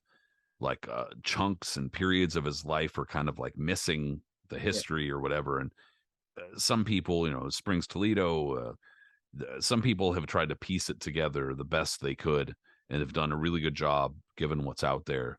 Um, One of the craziest things to me as far as like what was lost, obviously his life, and I don't want to downplay that, but it's like he could have given insight into his own life if he had just lived a little bit longer. And almost all of the heavyweight champions that have lived on and kind of been able to, like, years later kind of sit down when shit has cooled off, Yeah. they're almost all of them tell some stories, and some of them aren't even fucking true. But even the fact that they're telling untrue stories like tells you something about them in a way. And that's something that we missed with Sonny Liston, which sucks because he might have been able to just say so much more, dude. Yeah, yeah, man. That people talk about his personality and how he was super quiet and everything, and that was because he was kind of worried about talking around people. He didn't trust them and thought people would like make fun of him and stuff because of kind of being illiterate. But there are times that you could tell he had some charm to him if he was feeling in a decent mood. Like for instance, and when he stops Henry Clark near the end of his career, he's in the ring with Howard Cosell, and you know, they were like, Cosell was like, oh, you know, you're looking really good and everything. And Liston clearly is like, you know, feeling himself. And he was like, so what were you thinking? He was like, oh, you know, well, I felt he was getting sassy. No, he said, he said something. No, he was trying to get cute. He was like, I felt he was trying to get cute. He's like, when guys get cute, they get sassy. And Cosell was like, he was like, you're feeling pretty chipper. He was like, I am. Yes, I am. Feeling really good. He's like, I feel like I was just warming up in the seventh round. That's when he stopped him round 7, you know. And he And loved kids. he did. He did. There's a great gif of that you can find of him where he's holding like this little girl or boy. I can't really tell, but it's a black and white video. And he's holding the kid. I think it's a little girl. He's holding the kid, and the kid goes over and rolls over and like kisses him on the cheek. And Liston's giving her a serious look at first, and she pecks him. And then Liston just gets the biggest smile on his face. And he kind of like, you know, I'm fascinated by him, man. I ended up getting a tattoo of him because I'm fascinated by the guy. Like he's just a very, very misunderstood, fascinating person who had an unfortunate end. And I think people speculate more on what happened because of its mysteriousness than just kind of like coming to the conclusion, hey, he probably did OD or someone hot shot at him. And you know, his it kind of it bears like repeating, even though everybody knows we don't need to talk about the fucking Ali fights, dude. You know, Yeah, that's why I didn't even. Yeah, yeah, we don't even need to. But in the wake of the rematch, dude, Sonny Liston's reputation took such a hit. People don't like get it. You know what I mean? Because the negative feelings that you feel towards Sonny Liston, anybody listening or watching, are almost guaranteed the fucking ripples from the bad press he received for years because of that fucking fight, dude. absolutely. Even now, like when I post shit on the anniversary, if I just post a photo, whatever, people are just like fixed, dive, asshole, fucker. You know, people are just like they hate the guy, and it's like, wow, wow. But you know, then again, you get a dude like Jake LaMotta who was like, I took a dive in this fight, and people are like, oh, this guy's so cute.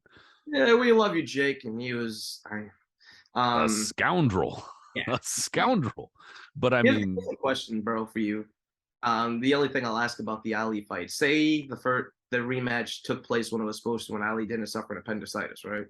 By all accounts, Liston was in ridiculous shape for that one and really motivated for it, and I guess put himself through some rigorous training and was like, you know, had himself in the right headspace where whatever.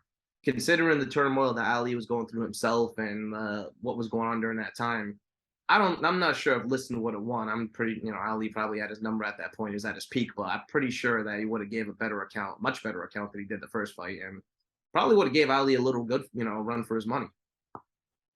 so many like dude, so many planets aligned in the first fight for Ali, despite all of the shit, despite all of the, you know, all of the accusations of X, Y, or Z with the eye, but so many planets aligned for Ali in that fight. You know, from being underestimated and being kind of dismissed all the way to like the style, etc. But and I know it's like blasphemous to say, but Ali was not invincible, dude. And Yeah. not only was he not invincible, there were times where he looked straight up shitty against not very good fighters. Mhm. And, you know, there are some wins where many people feel he should not have gotten those decisions. Like there's more than just a couple, there's several. And so, I mean, even though, again, I know it's blasphemous because he's the greatest and he's fucking awesome. And he is. I'm not saying that's not true, but he was human, dude. And you put Liston in a position where he performs with a better game plan or whatever than in that first fight, dude. I don't have any doubt that he could have done better. He probably couldn't have done a whole lot of worse, you know. So yeah, and there was so much outside the ring shit. His, you know, the delays. Then it goes to Lewiston, and it's like the smallest. I just said that to you the other day. The smallest crowd for a heavyweight title fight to that point. Period. And even to that point, it had been an Ezzard Charles fight where there was like 5 times as many people. It was so fucking small. So yeah, dude, there was so much shit going on for that rematch. It's like, Yeah, yeah, you yeah. know. Anyway, But yeah, dude, Sonny Liston's definitely up there as far as one of the fighters who kind of, at least at the very least, lost a chunk of his career. You know, he won the title, so he's kind of, it's kind of like when Archie Moore won the title. He's no longer the Black Murderer's Row when he's getting Yeah, all these shots, or he's, you know, getting fighting these big name fighters. He's not in that group anymore, similar to Sonny Liston here, but nonetheless, obviously lost a chunk of his career. totally, totally. By the time he beat Patterson, man, he was already past it. And no one even knew his true age either. People are already speculating he might have been in his late 30s, even by 40 by that point. So who knows, you know? I mean, and looking at him, it's tough to say though, dude, because people aged differently back then. And Liston was no choir boy outside the ring. And, everyone, like his wife and others would say, oh, Liston never touched drugs and nothing like that. He was known to be a hard drinker, like a very hard drinker, when it came to, like, with vodka and orange juice or whatever he was like drinking, stuff like that. But he was a heavy drinker, and he definitely did drugs. Like that was known. And there's been enough accounts out there now with people that was dealing with to know that he was using heroin and other things up for that matter. You know what I mean? No matter how many times Burt Sugar has assured you that he was deathly afraid of needles, let me tell you something about drug addicts, buddy. They will shed that fear real fucking quick. Absolutely. And Liston was found with a needle. I wasn't, I just whether I, from what I understand and what I've read about him, my own speculation, I think that someone hot shot him because clearly no one was gonna go in there and like kill him on their own. So by the end of his life, there was a lot of tumultuous stuff going on and a lot of outside stuff. He was dealing with a lot of sketchy people, including this jazz musician that was pretty famous, but an absolute junkie and dealer on the side named Red Rodney. And so there was, just a lot going on. Well, and unfortunately, not to kind of like devil's advocate the shit, but just like now, people die on accident taking fentanyl that they didn't know they were taking. You know what I mean? And so that's a possibility. And that's something that not even a lot of the people who do speculation talk about. They talk about the hot shot, they talk about mob kill, all sorts of shit, dude. It could have literally just been an accident, but who fucking knows, man? That sucks. So I got one more fighter though that I kind of did a little bit of research on and wanted to talk about a little bit because he does figure in. And I mean, not perfectly because he does get a couple of really big opportunities here, but I thought he was a very interesting dude to talk about and does again at least figure into the time frame. And that's Rex Lane. Yes. Yeah, definitely an interesting character, not quite to the point of a Tommy Hurricane Jackson, but nonetheless, definitely some interesting kind of bullet points on his career and somebody who doesn't really get talked about a whole lot apart from his connection to Rocky Marciano. So, but Rex Lane actually was the national AAU champion in 1949, which in and of itself, again, similar to the Cuban thing we were talking about earlier. If you want to say, oh, somebody's the national AAU champion in 2023, that might not mean anything to anybody. Somebody might not really give a shit about the Amateur Athletic Union at this point. But like, back then in 1949, that's significant. But actually, Rex Lane had a pretty distinguished amateur record, all told. He's definitely no Mark Breland, but not many are, my friend. Yeah, I mean, needless to say. But no, he definitely had a fairly distinguished amateur record, especially for a dude from Utah. He was supposedly a devout Mormon, and so he had gotten into he was a sugar beet farmer, or came from a family that was a family of sugar beet farmers, and he gotten into amateur boxing in Salt Lake City, and so something that some people have to kind of remember here about Utah.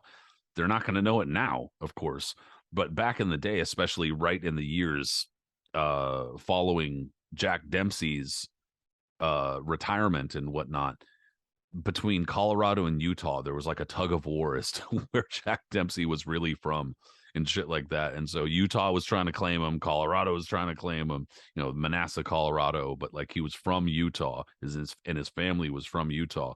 But in any case, they were trying to kind of boost up these Utah-born heavyweights in the post-Dempsey years by, of course, name dropping Jack Dempsey and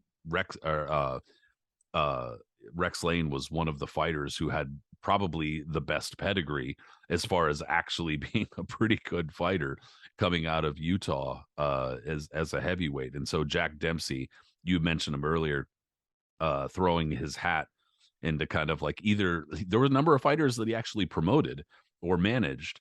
And then there were also fighters that he would kind of stick up for in the press because he liked them or liked their style or liked something about them. And he would sometimes compare them to himself and shit like that.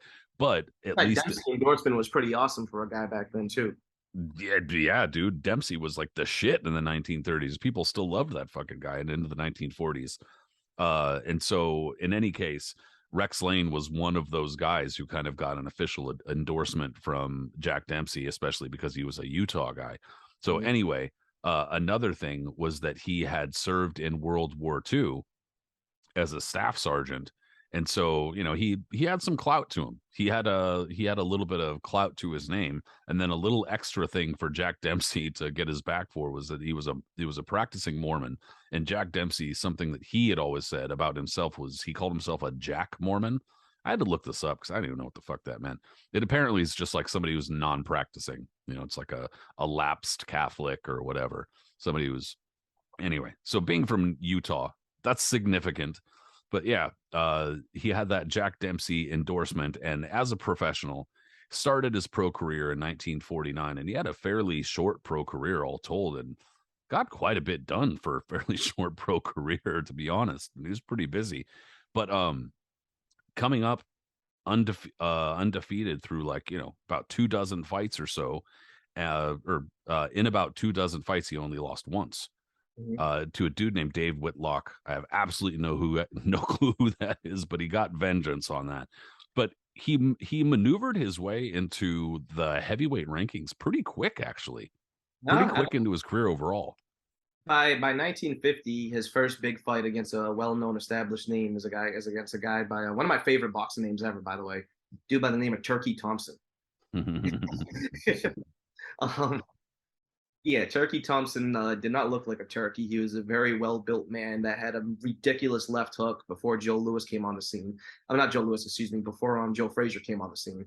And Turkey Thompson was from the Joe Lewis era, one of those contenders who never got a title shot, probably did deserve one at one point, and was one of the but he had knockout wins over El Murray and a bunch of other guys because he was dangerous. He was a very, very dangerous individual. He could be outboxed, he could be beat, but if he caught you with a shot, it was a good chance you were going to be seeing stars for the next 15, 20 minutes.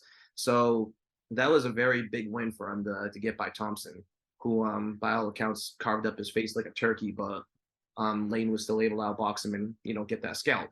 And in that same year, the biggest one of his career, and probably what it would end up being the biggest one of his career, was against former heavyweight champion Jersey Joe Walcott. Yeah, yeah. At that point, he wasn't, heavyweight Yeah, champion yet. heavyweight champion. Excuse me. Yeah. But still, though, similar to Archie Moore, like he'd been around the fucking block, but he'd actually had a couple of small chunks of his career, Walcott, that is, where he had gone kind of dormant. He said that he had gotten disillusioned. He didn't really want to, keep fighting for a title shot he didn't think would come, et cetera, et cetera. But yeah, even defeating Jersey Joe Walcott, especially, a year and a half into your pro Yeah, career. dude. Well, any respective no manager today, if this was this time period, would put anybody in a year fight him in with Jersey Joe Walcott, who we talked about before was the biggest pain in the ass ever to fight. So nah, that shows you how much. Well, first off, that shows the type of era that you're in, that they just threw you to the wolves like that. And second, that shows you Lane's level of ability, that he was able to overcome guys like Turkey Thompson and Jersey Joe Walcott after only turning pro like a year before that. So And I mean, it wasn't like it wasn't like the quality of his opposition or he just like dropped off either, dude. He huh. went through some pretty decent contenders immediately after that. Cesar Brion, Bob Satterfield, who of course he was a very good puncher, but not a great chin. But nonetheless, like he was still somebody. It, Yeah. he wasn't like some random piece of crap or something like that. You But made that he, movie. what's that? You made that movie that Samuel Jackson was remember that? Yeah, I'm not gonna lie, I never watched the movie, but I knew of it because I knew of the story. Wasn't But bad. Wasn't bad. I mean, Samuel Jackson's great, so can't hate it. Yeah, he's of course solid, but like but yeah, and so unfortunately though, where that led Rex Lane immediately into, not with through no fault of his own, was into the loving arms of heavyweight champion Rocky Marciano. Poor guy, Right, dude. right about yeah, right. Future heavyweight champ Marciano, right on the cusp. And Good gravy. this was one of the highlight fights on my VHS 30 great one punch knockout videos as a kid. You know, it, yeah. Lane was a favorite in the fight. And probably rightfully so, because if you compare their records, Marciano was already, had 35 wins at that point. But if you look at the comparison of the competition Marciano was fighting and the competition Lane was fighting, Lane had already beat Turkey Thompson and Jersey Joe Walcott, plus a couple of other, lower ranking contenders. Whereas Marciano at this point, I have to look at the record again, but he had already struggled. I already had an arguable loss with my man Tiger Ted Lowry earlier in his career that by all accounts he should have lost. Won the rematch. Struggled mightily with Roland Lastarza in their first fight, in a fight that most people thought Marciano probably got lucky to deserve that decision. So I mean, and if you look at their styles too, Lane, even though Lane wasn't, a beautiful boxer or anything like that, he was much more cleaner than like, the cruder Marciano. So yeah, Lane probably, Lane was rightfully deserved, I guess, the favorite in that fight. But yeah, Marciano again was just absolute bowling. You couldn't beat him back then. He was just he was a massive beast. You know what I mean? Like one of those guys. Even Charlie Goldman, He was just colder. even Charlie Goldman was like, "Yeah, I don't know about this Marciano." Like when he first saw him, he was like, I don't think so." So I mean, you could imagine that people who don't know who Rocky Marciano is at this point, or have only maybe seen him once or something like that, are like, "Who's this guy? Like, get him off. Who? What?" So Yeah, yeah, I could see Rex Lane being favored over him for sure. totally. But Marciano bulldozed him. I mean, like Lane was tough and he hung in there for a few rounds, but clearly you could see that Marciano was just going to be the stronger of the two, and eventually overwhelmed him. And then it was just a right hand that Lane just slumped in all fours. Man, Marciano had that way of just slumping dudes when he hit them, and they just kind of like fell in sections. And Lane was no different. He was the first one I think that really caught the Marciano slumping like that.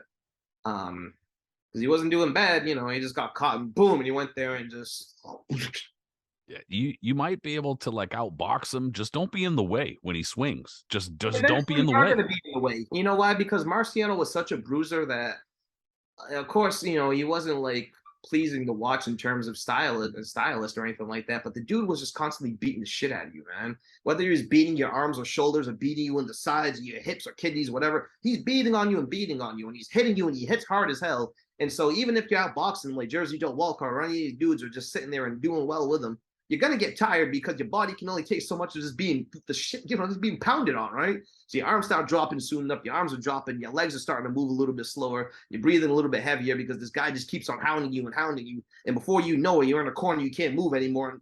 Well, Yeah, it's that the constant pressure where like, they say, well, you only have to make one mistake really, and that could be your ass. And that's fighting Rocky Marciano, because the oh, way he swings, he's putting like everything into every shot. And so that's pretty much there's no shame in, of course, losing to Rocky Marciano, especially if you're not if you're not a really big heavyweight and you're losing to somebody like that. You know what I mean? Like I get it. But then of course he runs into Ezra Charles, who Ezra Charles is like, immediately after losing to Rocky Marciano, 3 months later, he gets in with Ezra Charles, and it's a version of Ezra Charles who's still very much on. He's oh still yeah, it's like 1951. Charles is slide has, I mean, slightest little slide, but still top contenderish, and a guy that's can still beat most of the guys in the division. and also, to be fair, Ezra Charles' best days, almost bar none, were at light heavyweight. Like, Clearly. he was not a big heavyweight whatsoever, even when he was in very good shape. Like, his legs aren't super cut. He's not super, in general, he's just not super cut.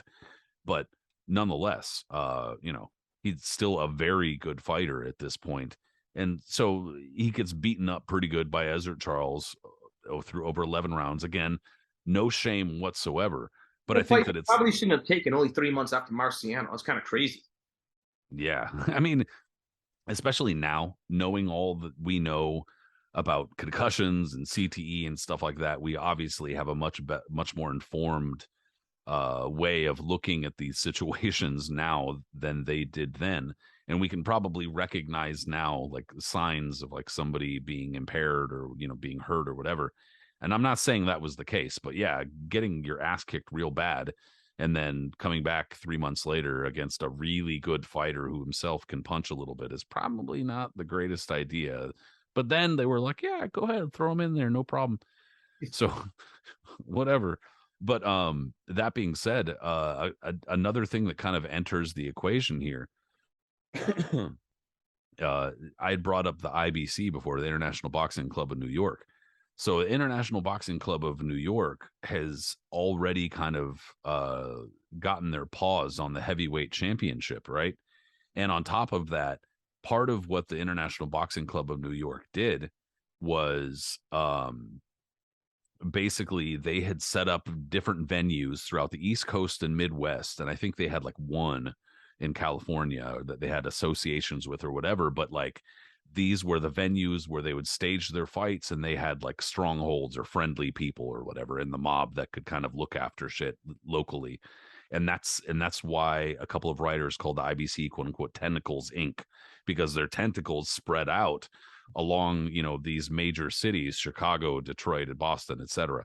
So in any case, Rex Lane is kind of building himself back into contention here. He loses to Willie James, but like the problem is that in some of these losses, like he's getting like beaten up, like he's getting knocked down several times. He's getting beaten up. He's getting his face messed up and shit like that. But then, you know, he works his way kind of back into contention, and even though he loses to Harry Matthews, he gets a rematch uh with Ezzard Charles in Ogden, Utah. And so this rematch with Ezzard Charles is actually officiated by Jack Dempsey. Jack Dempsey's the referee and the lone, you know, the lone judge of this fight. So there's widespread speculation as to whether or not the IBC has somebody on hand in Utah over, like, you know, basically quote unquote shadow officiating over this fight kind of thing. Of course, And so strangely enough, Ezzard Charles, according to reports, should have clearly won this fight, but Jack Dempsey mysteriously scores 7 rounds even, 2 rounds to Lane, and 1 round to Charles. And so Rex Lane gets this fucking win by 1 point with seven even rounds. And there's a bunch of kind of speculation and controversy and stuff like that. And this is, of course, also right around when Ezzard Charles is, you know, we're starting to see slippage, but he's not quite there yet. But that being said, you know, they wind up rematching again over in Winterland Arena in San Francisco, where they absolutely cannot hide what the fuck is going on by any means. And Ezzard Charles gives him a whooping. But but I mean, the fact that this even kind of enters the equation here, I thought that shit was hilarious because I didn't know about that at all. Oh well, what's his name? Ray Arcel mentions that in the book, the Dave Anderson book, In the Corner. Yeah. He does. He talks about that whole scenario. I don't have the book on me, or I don't know where it is for that matter. But to summarize something, I know they were already treated kind of unfairly when they were trying. Like he talked about all the time, they were trying to find good accommodations for Charles when they would go, travel for fights, and it would be difficult because Charles being black and his entourage that he was with and everything like that. And And Arcel already had beef with the IBC. yeah, exactly. So before the fight, Arcel went up to Dempsey, who he had a relationship with. He known Dempsey for decades. He used to follow Dempsey around and was ringside there in Toledo when Dempsey won the heavyweight champ. Like, they had a long relationship. So Arcel went He to him wasn't the before. guy doing the dancing, was he? I I'm don't know, just man. Maybe you're the dude in the straw hat that I saw in the ring swarming too. He's one of them. I have no idea. But Arcel apparently was at a lot of big fights back then, which is crazy. But he went up to Dempsey before the fight and like kind of gave him the no uncertain, like, hey man, we've been friends for a long time. I hope don't fuck us. Like just try to keep it normal. And Dempsey was like, yeah, yeah, you got my word. No one's gonna get screwed like that. I'll just keep it down the line. And Arcel was like, that's all I ask. And clearly that didn't happen. you know? And like I also went up to him afterwards, like, yo, man, I'm really disappointed. You like, really, bro? Like, I thought we were friends and this is how you kind of like do it. And Dempsey like either made an excuse or didn't even answer him and just like walked away. My God, dude. Yeah, we see shit happening today that we're like scratching our heads at, but some of the shit back then was just straight blatant, dude. They didn't even care. They were just doing it. 7 rounds even. Yeah, Like, what does that seven. mean? Yeah, in a 10-round fight, you're scoring 7 rounds even. Like one or two, fine, whatever. But seven, stop, fucking stop.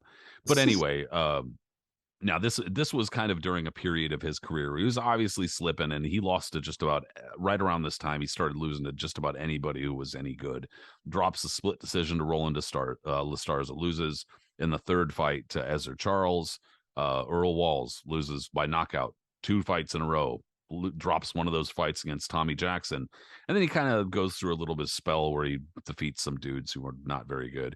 But then when he gets back into contention again, just swatted back down. So from 1949 to 1956, that's a pretty short career. And in 7 years, he fights 70 times, dude. So that's a stacked one. I mean, that's how guys were fighting back then. And besides all the contenders you fight too, sometimes, like you said, if he needed like a quick readjustment, what he would do was he would go in the ring, like he would if he got lost like once or twice against a couple of top contenders, and you need a number of wins. Where do you go? The country fairgrounds. Yeah. Around there and just knock, go on the circuit for a minute, knock around a few guys here and there, build up 5, 6 wins easy, knock out 6, and then go Yeah, back. I'm seeing a lot of Salt Lake City fairgrounds. Yeah. you know? You know what I mean? So kind of like the same routine that they did for a lot of guys that you'd see in the Midwest as the decades went on, where dudes like Buck Smith and a bunch of other guys would just knock around absolute terrible dudes with probably not with fake names for that matter, all over left and right, and parlay that into appearance on ESPN. And then they would go back to the fairgrounds or the Mobile, Alabama Reformatory or some shit, wherever they're gonna go. You know what I mean? The Beaumont Club or this place or that place. And yeah.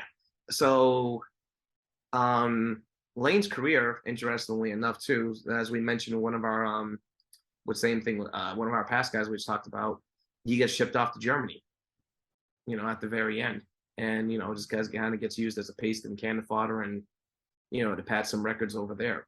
And another interesting note, too, is something I just kind of thought I just remembered about Lane is that when he was featured in a Ring magazine in the 90s, some kind of retrospective on him or whatever, he was talking about his career and all that. One thing that happened to him post career that was kind of interesting was that he was incorrectly listed as dying. Like at one point, I don't know if there was an obituary or whatever it was, but he heard about it and he looked it up, and everyone was like, "Oh no," and all these tributes started pouring in left and right about Rex Lane. And he was like, "Guys, I'm still alive." And then people were like, "Oh wow, I'm sorry." That's funny, dude. Yeah. He was just like people were calling him and all freaking out, and he was like, "Wait, I'm dead." Well, I mean, you got to experience your obituary. You're going to get to experience it twice. That's kind of nice. Yeah. I think he said something to that effect too. Seeing who really cares about you. Yeah. Yeah, he was managed and trained by a dude who had some connections in West Jordan to the Fulmers. Okay. So I know that he was significant, at least in when it comes to Utah boxing. With all due respect, though, Utah boxing has fallen off over the years. I But mean, I think its high point was Lamar Clark, in my opinion, at least. So there you go. I mean, you bring up somebody like Buck Smith. It's like Buck Smith's like holding like knockout records and shit like that. Like nobody's ever seen him fight. They're like, Buck who? But yeah, I like mean, you know what, bro? I'll give Buck Smith this, man. Besides all those dudes out on the Midwest circuit back then, not to verify, not to verify too quickly, but like of all those guys that would be on the circuit back then and just rack up a zillion wins and then fight the remains of Roberto Duran somewhere in Mississippi to get knocked out on Tuesday night fights. Buck Smith had a couple of wins. I mean, I watched this fight the other day with Kirkland Lang, where they dragged him out to the UK for that one, and like Lang was just beating his ass for the entire fight before Smith lands a wild hook that knocks him clean. And like good for him. It was pretty, you know what I mean? And what's hilarious though is that right after the fight, you see Lane go up to his management and they're like, he's like, what about a rematch? What about a rematch? And you see them kind of waving their hand. I can just picture them say, hey man, you know what I mean? We already got a schedule. We gotta be in Mississippi next week. Gotta be in Salt Lake the week after that. We got another fight. Yeah, I'm You fighting know? the circuit, dude. I can't. Yeah, man, I'm going back to Missouri after that, man. We don't got time for you. We can't fit you in. I'm fighting that carnival circuit, bro. I'm Yeah, sorry, I'm man, I'm going booked. back to the carnival circuit, bro. We don't got time. Maybe next year. But no, no, you know, a guy like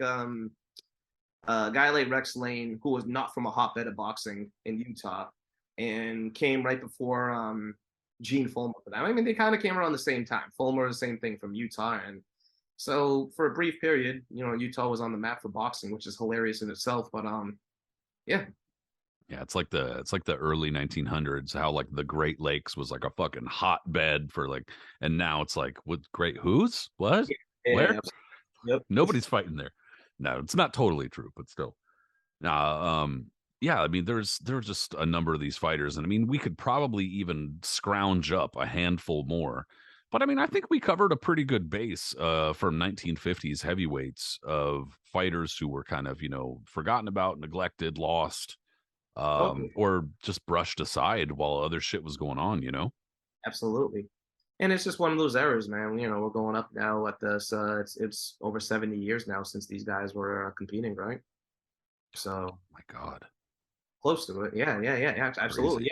Yeah, it's 70 something years now with these guys because the 60s or 60 something. So yeah, and it's Yeah, like it's think about that. well, and not only lost in their era too because of these little, the political bullshit, but now, for our intents and purposes on the show, they're kind of forgotten about because these are some of the fighters that not Liston obviously, but a lot of these other fighters are fighters that just don't really get mentioned.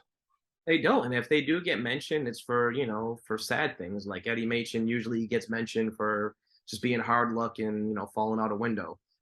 Zora Foley, if he's ever remembered, besides being stopped by Muhammad Ali, he's only remembered for dying mysteriously in a pool and drowning. Um, Tommy Hurricane Jackson is just kind of remembered more so for his eccentricity, for being eccentric and kind of like a nutcase. Like these guys, their career, they had careers and they had very good careers. I mean, some of them almost made it to the very top and some of them just got shunned for it. And it's unfortunate. And what happened to them outside the ring or their issues or whatever it may be shouldn't be what they're remembered for. It should be what they're still able to accomplish in the ring and how they didn't get the proper breaks that others did. And that's unfortunate for them. So glad we're able to remember them.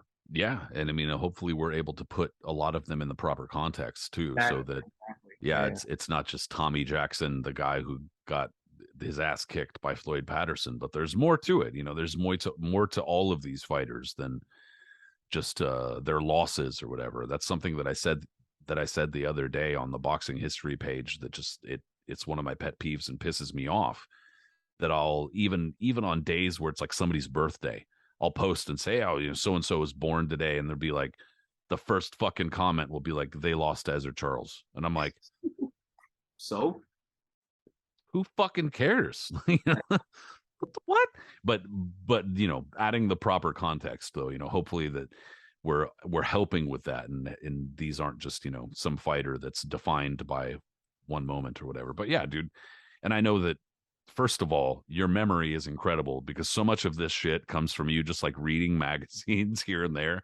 And I'm like scouring the internet and I'm just like, trying to fucking find shit. But I'd still appreciate that, you're bringing your knowledge to the table, dude. yeah, man, I appreciate this too. This is always a lot of fun, and we're the type of nerds that thrive on this type of stuff. So it's awesome. Hopefully if I can keep myself from like the precipice of death, we we can keep some fucking shows going. No, I appreciate it, man, and I appreciate all of you who either watched. If you watched, thank you. If you listened in though to the podcast, we would appreciate if whatever podcast platform that you listen in on, if you would go ahead and subscribe, leave a comment, a rating. Those things are helpful. If you watched on YouTube though, also subscribe there, please, and again reply. I'll try to get back to you. And yeah, we appreciate that stuff. As far as social media goes, the Knuckles and Gloves podcast is on social. It's been so long I almost forgot the spiel, dude. Like I'm like can't even go through the spiel because we've been fucking off the air for so long. No, as far as social media goes, the Knuckles and Gloves podcast is on social media like Facebook, Instagram, and Twitter. Also, as far as Twitter goes, we are individually there. As far as Twitter, as long as it lasts for now, it's kind of barely operable some days, but my boy Yeah, Aris is there as Punch Zone Aris. I'm there as Patrick M. Connor. Say hello. We'll say hello back, dude. absolutely. All right, man. We'll talk soon, bro. Have a good one, yo.